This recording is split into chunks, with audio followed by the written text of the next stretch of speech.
அங்கு சிவனடியாரையே சிவன் என கருதும் மானக்கஞ்சாரர் வாழ்ந்து வந்தார். பல கால தவத்திற்கு பின் ஈசனின் அருட்கொடையாக ஒரு பெண் குழந்தை பிறந்தது. வருடங்கள் உருண்டோடியது. அந்த குழந்தை வீட்டில் மங்கள விளக்காக வளர்ந்து நின்றாள். அந்த பொண்ணுக்கு திருமண நாள் வந்தது. மணமகள் தனது நீண்ட அடர்த்தியான கரிய கூந்தலை மலர்களால் அலங்கரித்து தேவதை போல் மணமேடையில் மணமகன் ஏயர்கோன் கலிக்காமர் அருகில் வந்து அமர்ந்தாள். அப்போதுதான் அந்த அதிசயம் நிகழ்ந்தது. வாசலில் ஒரு முதிய சிவனடியார், உடல் முழுவதும் திருநீரு, கையில் ஒரு தண்டு. அவரை கண்டதும் மானக்கஞ்சாரர் ஓடிச் சென்று காலடியில் விழுந்தார். சுவாமி, இன்றைக்கு என் மகளுக்கு திருமணம், தாங்கள் வந்து ஆசீர்வதிக்க வேண்டும் என்று உருகினார். அந்த அடியார் மணப்பெண்ணை பார்த்தார். இந்த பெண்ணின் கூந்தல் மிக அழகாக இருக்கிறது. என் தண்டுக்கு தேவையான பஞ்சவடி பூநூல் செய்ய இந்த கூந்தல் எனக்கு வேண்டும் என்றார். சுற்றி இருந்தவர்கள் அதிர்ச்சியில் உறைந்தனர். ஐயோ, இன்று திருமணம் ஆயிற்றே. ஒரு பெண்ணுக்கு திருமணத்தன்று கூந்தலை இழப்பது என்பது வாழ்நாள் அவமானம், பெரும் அவசகுணம் என்று கூடியிருந்தவர்கள் எல்லோரும் பதறினர். ஆனால்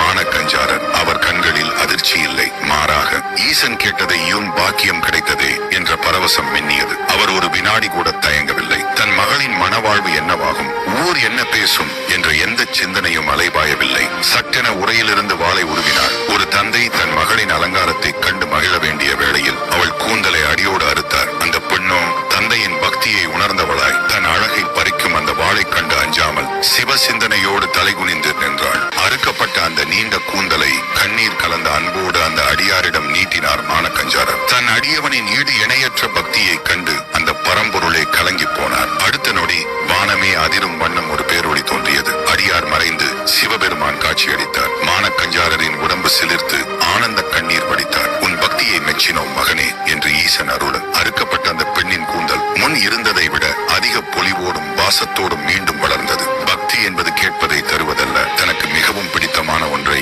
எவ்வித சூழ்நிலையிலும் மறுப்பின்றி தருவதே.